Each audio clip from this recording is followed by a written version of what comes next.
kebenaran Putin akhirnya terungkap. Dia ingin masyarakat Rusia percaya bahwa dia berada di Moskow, bekerja tanpa henti untuk membuat Rusia menjadi kuat. Itulah sebabnya Kremlin setiap hari merilis video dirinya sedang mengadakan pertemuan atau mengancam Barat dengan Armageddon nuklir. Namun kenyataan yang mengejutkan adalah bahwa dia sangat ketakutan. Dan itulah sebabnya dia telah menggandakan kantornya di sebuah bunker di hutan Valdai. Dan di sana, dia bersembunyi dikelilingi oleh 14 pertahanan udara, semuanya untuk menghindari drone Ukraina dan rudal Ukraina. Sayangnya, sementara Putin bersembunyi, seluruh Rusia lainnya tidak terlindungi. Karena itu, Ukraina menghancurkan semua yang mereka temukan.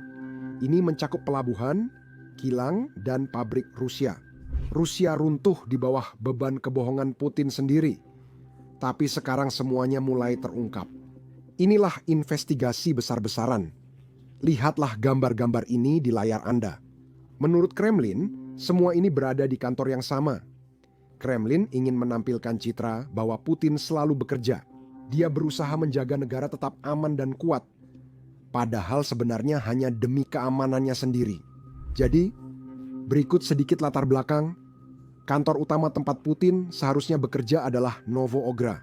Ini adalah kediaman presiden sekitar 15 mil dari Moskow.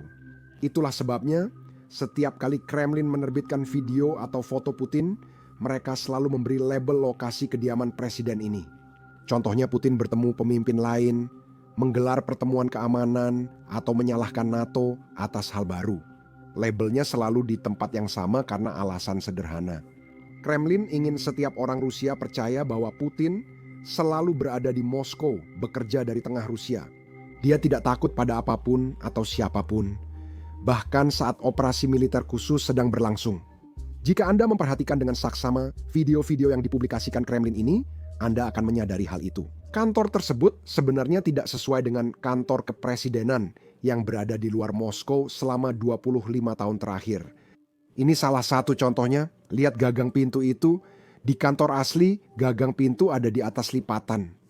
Tapi dalam video yang baru-baru ini dirilis oleh Kremlin, gagang pintu itu justru berada di bawah lipatan. Kini para penyelidik telah mengumpulkannya dan menyadari banyak ketidaksesuaian seperti ini. Dan itu berarti Putin telah membangun tiruan kantornya yang cukup baik di seluruh negeri, tapi tidak sempurna. Lihatlah gambar kedua ini, di mana latar belakang kantornya, meskipun dari sudut yang mirip, sebenarnya tidak terlihat sama. Sekarang, kamu ingin mendengar bagian terburuk dari gambar-gambar ini. Menurut Kremlin, kedua gambar ini diambil pada hari yang sama di kantor yang sama. Sekarang banyak orang merenovasi kantor, saya tahu, jadi latar belakang mereka berubah. Tapi saya ragu renovasi itu selesai dalam sehari.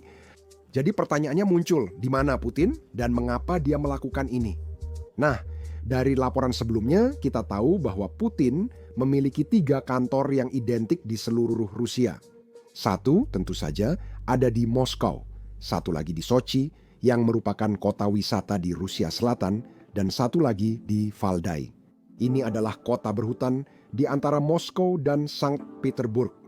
Nah, sepertinya pada tahun 2025 Putin lebih memilih kantor Valdai. Alasan untuk ini adalah serangan jarak jauh Ukraina.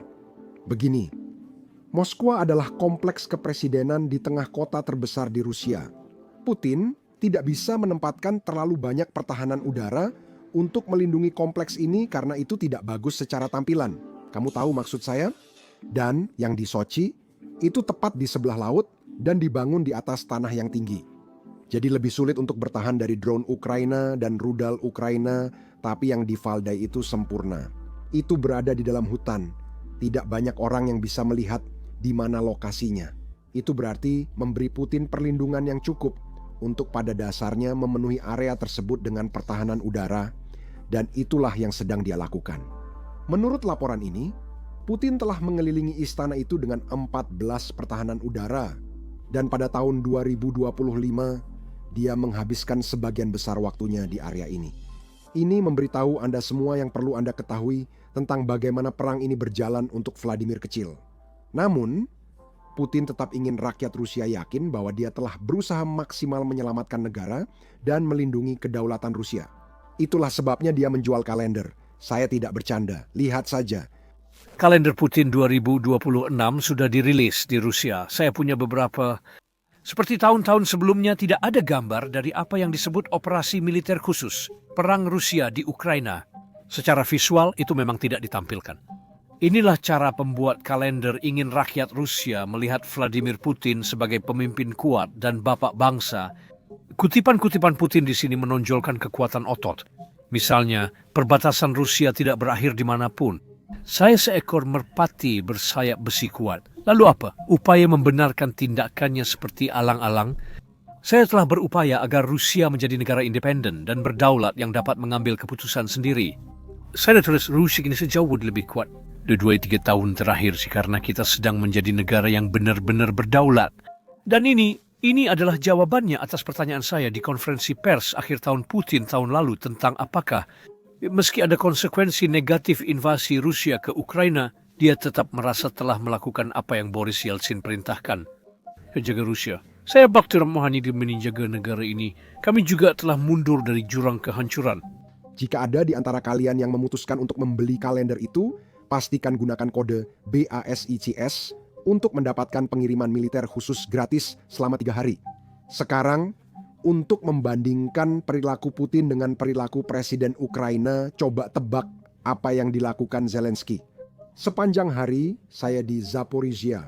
Rusia berusaha membuat hidup warga Ukraina tak tertahankan. Kami melakukan segala sesuatu untuk memastikan perlindungan bagi negara kami dan seluruh rakyat Ukraina. Dan hanya untuk mengingatkan semua orang, Zaporizhia berada tepat di garis depan.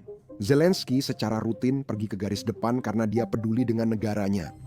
Putin bersembunyi di hutan yang dikelilingi oleh pertahanan udara karena dia hanya peduli pada dirinya sendiri. Saya doakan kesehatan untuk kalian warga Ukraina. Hari ini hari kalian di Zaporizhia.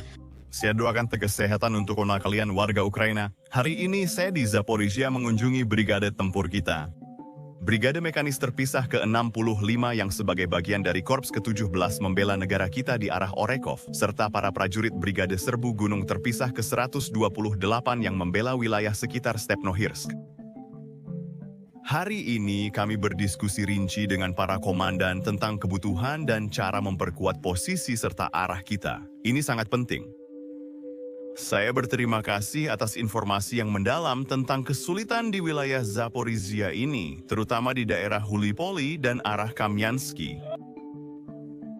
Besok saya akan mengadakan rapat staf khusus untuk wilayah ini. Tetap Ferdinand Zaporizhia dan semua permasalahan yang diangkat.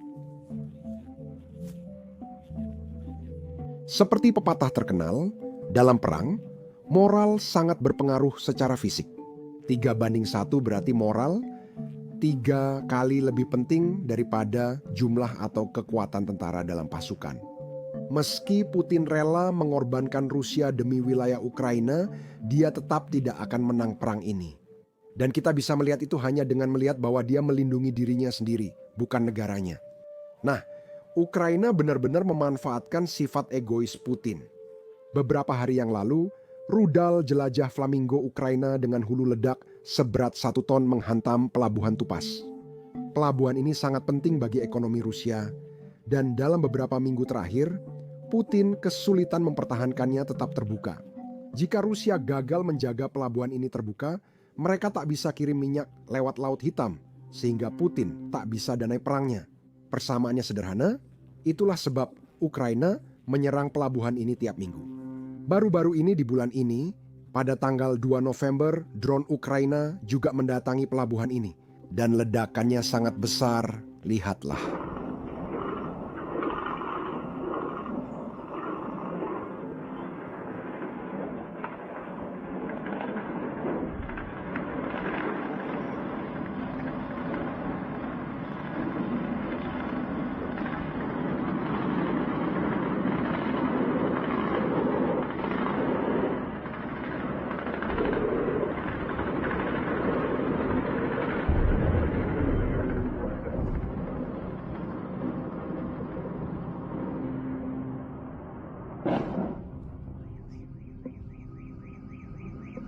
Bahkan ledakannya begitu besar, sehingga Rusia harus menghentikan semua ekspor dari pelabuhan ini.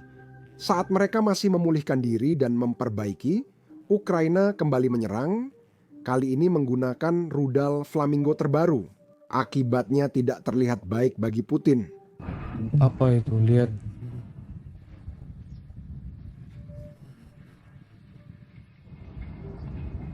Namun, bukan hanya pelabuhan yang jadi target Ukraina.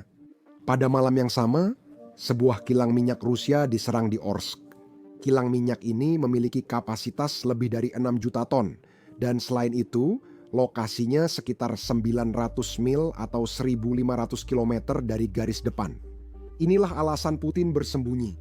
Ukraina kini bisa menjangkau kemana saja. Tapi kilang ini sudah berkali-kali diserang, sampai saya kesulitan untuk menghitungnya. Meski Putin sudah memasang jaring anti-drone, kini dia juga menempatkan wajib militer Rusia untuk menjaga area itu dengan truk dan senjata anti-drone. Menurut saya, dia sebaiknya memberi mereka lebih banyak pelatihan. Itu karena hanya sehari setelah serangan Ukraina, otoritas Rusia mengumumkan bahwa kilang tersebut telah menghentikan semua proses pengolahan. Namun, mereka tetap tak memberi kredit pada drone Ukraina dan menyebutnya karena perawatan peralatan. Saya merasa itu adalah istilah baru untuk puing-puing drone. Jadi, saya akan menuliskannya di kamus bahasa Rusia saya. Jika terjadi kebakaran besar, cukup salahkan perawatan peralatan. Ukraina juga telah menyerang pabrik petrokimia strategis di Rusia yang bernama Slatvon. Pabrik tersebut memproduksi produk untuk tentara Putin, termasuk komponen untuk peralatan militer, dan diantaranya suku cadang untuk drone Rusia. Saya tidak tahu kalian, tapi saya merasa begitu. Drone Ukraina tampaknya hanya ingin cari teman baru, jadi mereka ke pabrik drone ini. Tapi semua ini menunjukkan bahwa Putin tidak bisa melanjutkan perang ini lebih lama lagi. Itulah mengapa dia berusaha keras menuju Prokros. Dia ingin menguasai kota itu. Lalu dia ingin memberitahu dunia bahwa Rusia tetap menang. Mengapa kalian tidak mendesak Ukraina menyerahkan seluruh Donbas ke kami? Itulah yang diandalkan Putin. Namun sayangnya, dunia sudah melihat rencananya dengan jelas.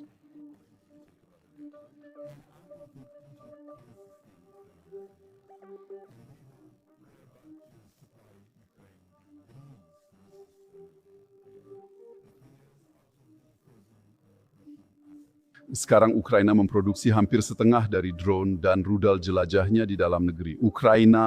Putin gagal memenuhi harapan. Dulu kita kira dia punya tentara terkuat kedua di dunia dan mengira akan ada kudeta. Operasi itu diperkirakan hanya 3 hari, tapi lebih dari 10 tahun dia masih bertempur di Donbas.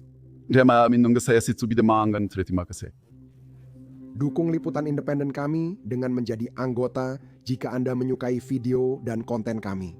Anda akan mendapatkan konten eksklusif, dokumenter eksklusif, dan video tanpa iklan.